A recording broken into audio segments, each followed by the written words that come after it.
حاصل کیا اور مجلس عزا کی تمہیدی گفتگو سے قبل موضوع کا تعارف کراتا چلو کہ قبلہ شہاب الدین ایڈوکیٹ صاحب کے ساتھ میں بیٹھا ہوا تھا. اس مجلس کا تذکرہ ہوا کہ آپ نے پڑھنی ہے اور آپ کو عظمت والدین پر کہ والدین کی عظمت کیا ہے، ان کے احترام کا کتنا دائرہ ہے، ان کے ساتھ نیک برتاؤ میں کیا فوائد ہیں، ان کے ساتھ بدتمیزی یا غلط برتاؤ میں کیا نقصان ہے، تعلیمات اہل بیت اس بارے میں کیا کہتے ہیں. قبلہ نے موضوع لگایا والدین کا، تو جسمانی والدین کے تعارف میں قبلہ کی بات ہوگی جو قبلہ کا موضوع ہے، لیکن حقیقی جو والدین ہیں وہ روحانی والدین ہیں. تو جو اگلا حصہ ہوگا مجلس کا وہ روحانی والدین کے بارے میں سربراہ میں یہ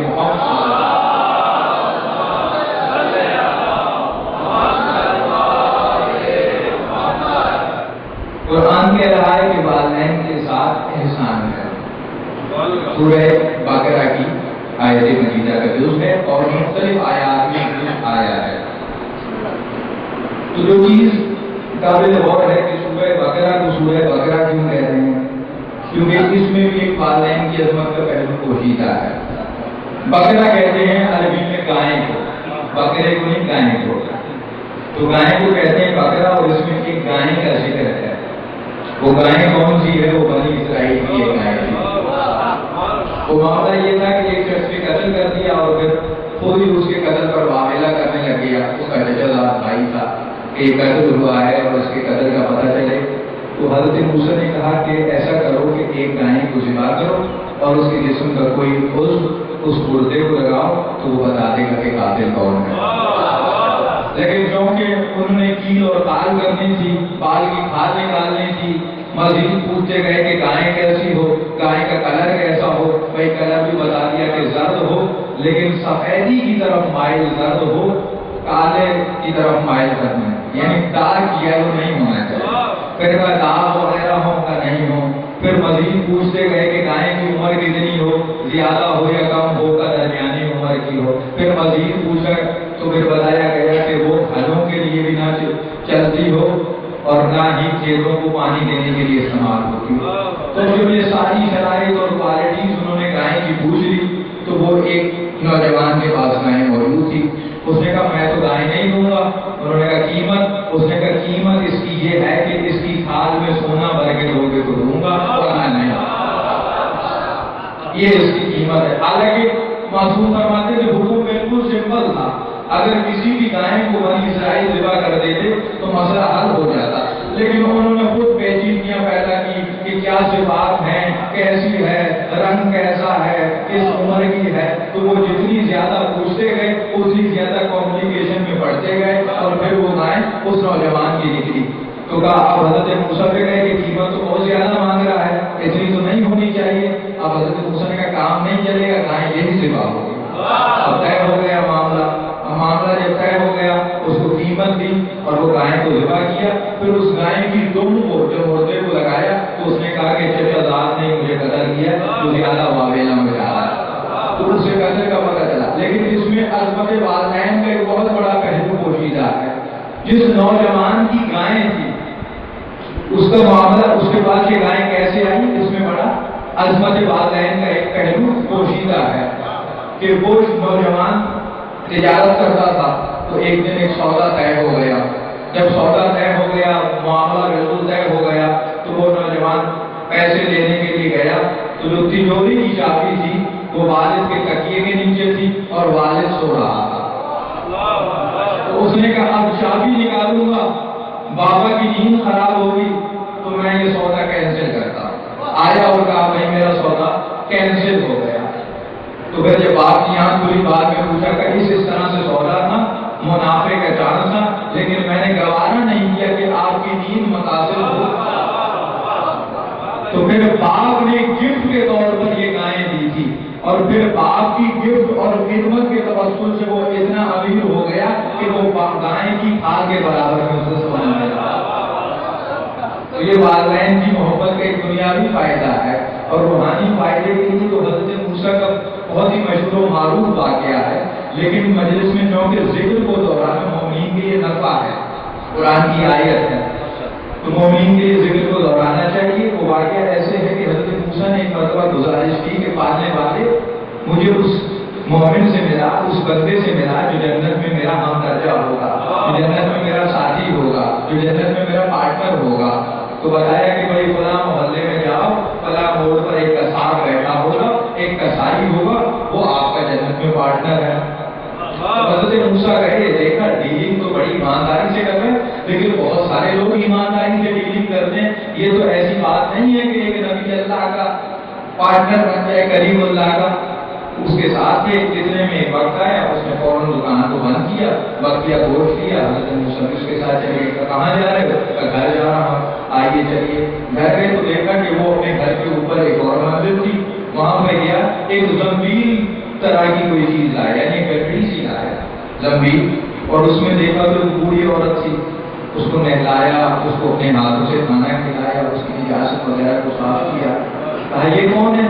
کہ یہ میری ماں ہے، میں اس کی خدمت کرتا ہوں، میرے مالی حالات اتنے اچھے نہیں ہیں کہ میں اس کے لیے نوکرانی رکھ سکوں، لیکن میں پابندی وقت کے ساتھ اس کی خدمت کرتا ہوں، اس کی خیال رکھتا ہوں، اس کی عزت کرتا ہوں۔ حضرت موسیٰ نے جب تو کھانا کھلا چکا تھا اور اس کو واپس لے کے جا رہا تھا تو یہ کچھ زبان میں کچھ آہستہ آہستہ کہہ رہی تھی، وہ کیا تھا؟ وہ الفاظ کیا تھے؟ وہ کیا کہہ رہی تھی بات بات؟ تو حضرت موسیٰ کو کہتا ہے کہ وہ ایک دعا دیتی ہے کہ اللہ تجھے بخش دے اور جنت میں موسیٰ کا ہم رقیب ہم نشین بنائے، موسیٰ علیہ السلام کا پارٹنر بنائے، موسیٰ کا جلیس بنائے۔ تو حضرت موسیٰ نے کہا مبارک ہو، تیری ماں کی دعا قبول ہو گئی ہے۔ یہ ماں کی خدمت کی وجہ سے اسے ایک مقام ملا۔ اب سوال یہ ہے کہ والدین کی عزت اور خدمت میں کس طرح سے کرنی ہے اور کیا آ رہا ہے؟ ایک مرتبہ سربار بیگم محمد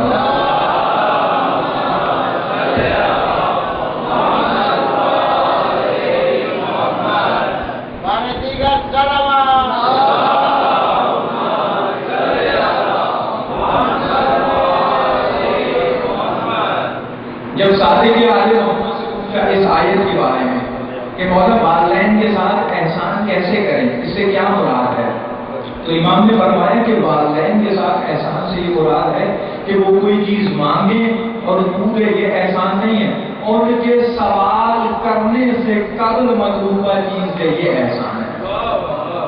ان کے سوال کرنے سے پہلے ان کی خواہش کو پورا کر، یہ احسان ہے والدین کے ساتھ۔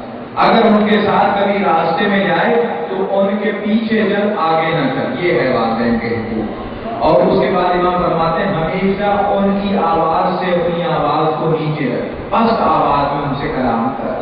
اور پھر جو ایک بہت ہی اہم چیز ہے، امام یہ بھی فرماتے ہیں کہ جب محفلوں میں جاؤ تو کبھی ان سے پہلے نہ بیٹھو، پہلے وہ بیٹھیں پھر تم بیٹھو۔ اور پھر ایک چیز جو ہمارے معاشرے میں اکثر مومنین اس کا گناہ کرتے ہیں، امام فرماتے ہیں کہ اپنے ہاتھ کو ان کے ہاتھ سے نیچے رکھو۔ اس کی شرح میں سرکار مجلسی علیہ الرحمہ فرماتے ہیں کہ اس کی شرح میں کہ اپنے ہاتھ کو ان کے ہاتھ سے نیچے رکھو سے مراد یہ ہے کہ کبھی بھی کوئی چیز دو تو ایسے نہ دو، جیسے کیلا یا کوئی سیب دے رہے ہو تو ایسے نہ دو، بلکہ ایسے رکھو، وہ خود اٹھائے۔ یہ والدین کا احترام، یہ چیز بہت ہی میں محسوس کرتا ہوں اپنے معاشرے میں کہ لوگ ایسے نہیں، معصوم کا ہوا ایسے نہیں، کم از کم شیعہ بندے کو تو ایسے نہیں کہنی چاہیے، وہ کم از کم ایسے رکھے پھر وہ خود اٹھا لیں، یہ طریقہ ہے۔ تو والدین، یہ تو مسلمان والدین کی بات ہو رہی، اگر والدین کافر ہو تو پھر کیا کرنا چاہیے، یا مذہب حق کا کرنا ہو تو پھر ان کے لیے کیا دائرہ کار ہے؟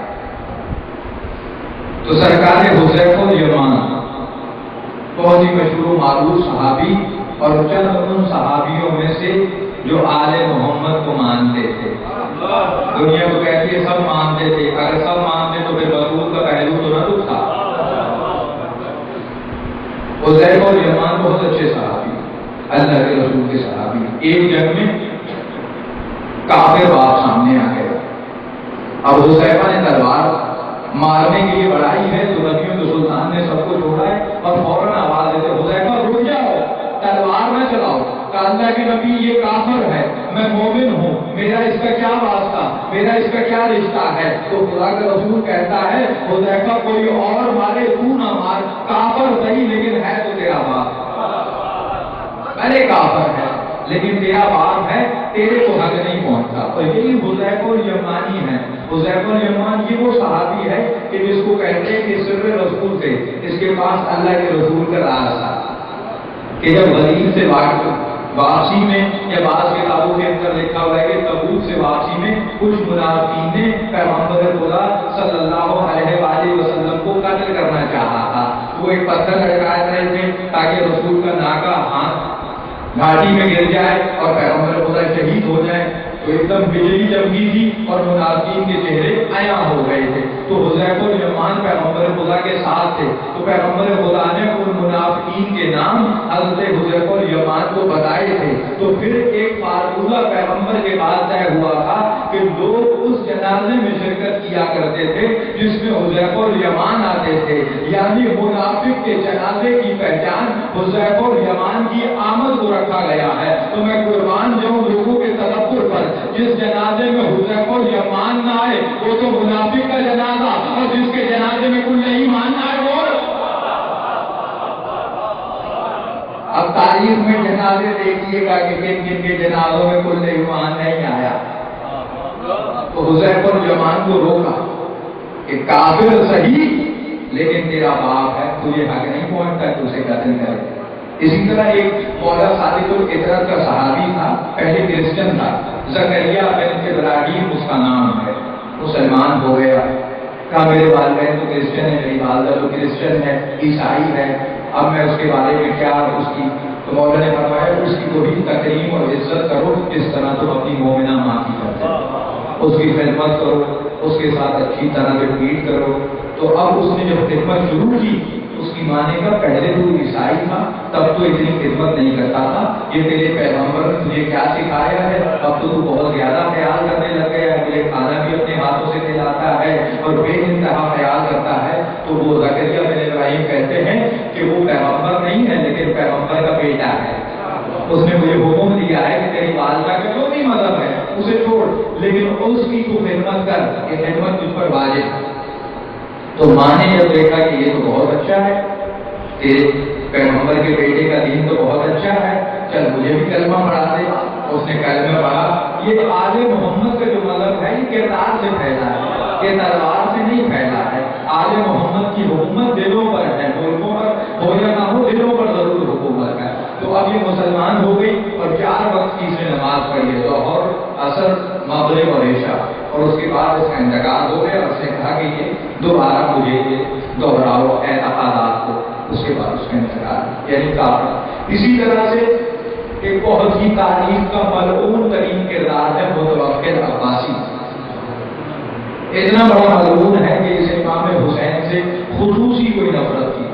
یہ 10واں بادشاہ تھا بنو عباس کا، اور مولا علی نے علم غیب کے ذریعے جو تمام بادشاہوں کی پیشن گوئی کی تھی تو اس کے بارے میں کہا تھا عاشرہم اکبرہم، جو 10واں ہے وہ اکثر ہوگا، یعنی کافر کی بھی سپر نیگیٹو ڈگری، بدترین کافر سے بھی بڑا ہوگا۔ لیکن اس نے کیا کیا، یہ ملعون اپنے دربار کے اندر ایک مشورہ رکھا ہوا تھا، مسکرہ گنجا تھا، اور اسے کہتا تھا نعوذ باللہ یہ علی ابن ابی طالب ہے۔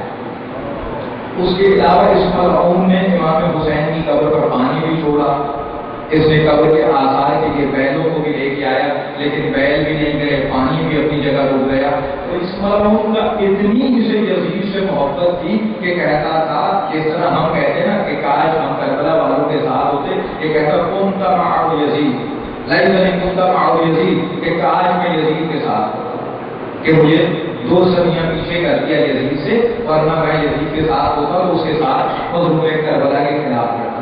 تو اس ملعون نے ایک مرتبہ جناب سیدہ سلام اللہ علیہا کی شان میں گستاخانہ فکرے کہے، اور ایسی گستاخی کے فکرے کہے کہ اس کا بیٹا محب اہل بیت نہیں تھا، اس کے بھی اثبات کیا۔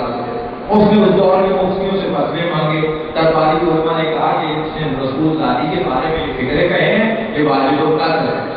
سرکار رفیع علیہ السلام کے پاس آیا، مولا آپ فتویٰ دیجیے، آپ کی تو جلنا ہے، آپ تو سب سے پہلے فتویٰ دیں گے۔ امام نے کہا نہیں، تیرا باپ واقعاً واجب القتل ہو گیا ہے، لیکن تو قتل نہ کر۔ تو اس صورت میں قتل کر سکتا ہے جب تو زمین پر بچنے والا آخری انسان، اس سے پہلے تجھے قتل، یعنی اس حد تک ناسبی باپ کو بھی قتل کرنے کا اختیار نہیں کیا۔ اسی طرح سے 8ویں امام کا ایک صحابی ہے معمر بن خلاد، اس کے والدین تھے سنی، تو یہ مومن ہو گیا تھا۔ 8ویں امام مولا علی رضا علیہ السلام کے پاس آیا، کہ مولا میں نے تو مذہب حقہ قبول کر لیا ہے، اب جو والدین ہیں وہ تو آپ کے مذہب پر نہیں ہیں، وہ تو ولایت علی اور ولایت معصومین کے عقیدے سے دور ہیں، اب میرے لیے کیا حکم ہے، میں ان کے ساتھ کیا برتاؤ کروں؟ تو امام نے کہا جیسے اپنی مومنہ ماں کے ساتھ خدمت کرنی تھی ویسے اس کے ساتھ کچھ بھی ہے تو والدین۔ تو یہ آل محمد کا درس ہے کہ والدین جب کافر ناسبی مذہب حقہ سے ہٹے ہوئے والدین کی خدمت کا حکم ہے، تو جو مذہب حقہ پر والدین ہو ان کی کتنی خدمت کرنی چاہیے۔ اور حدیث کے فکرے ہیں کہ جو والدین کا آگ کرتا ہے وہ جنت کی خوشبو بھی نہیں سن سکتا، اور جنت کی خوشبو 1000 سال کے فاصلے سے سنی جائے گی، بتائیے اس کا کہاں ٹھکانا اپنے کا۔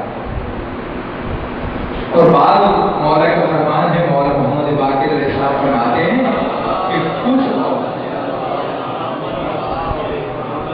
کہ کچھ بچے ایسے ہوتے ہیں جو والدین کی زندگی میں تو فرما بردار ہوتے ہیں لیکن بعد میں نافرمانوں میں شمار ہوتے ہیں، اور کچھ ایسے ہوتے ہیں جو والدین کی زندگی میں تو نافرمان ہوتے ہیں لیکن بعد میں فرما بردار شمار ہوتے ہیں۔ کیا مولا یہ کیا بات ہے؟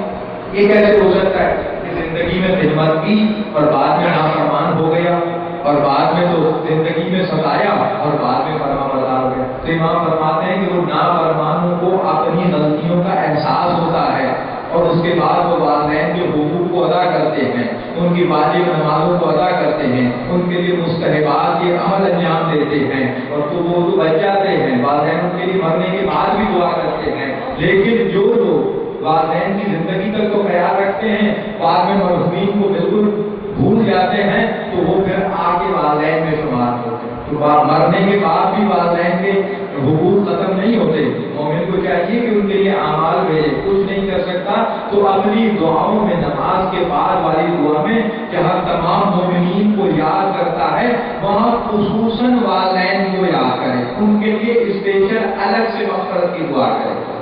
یہ ان کے حقوق ہیں ہماری گردن پر، اس سے ہم بچ نہیں سکتے اور یہ ہم پر واجب ہے۔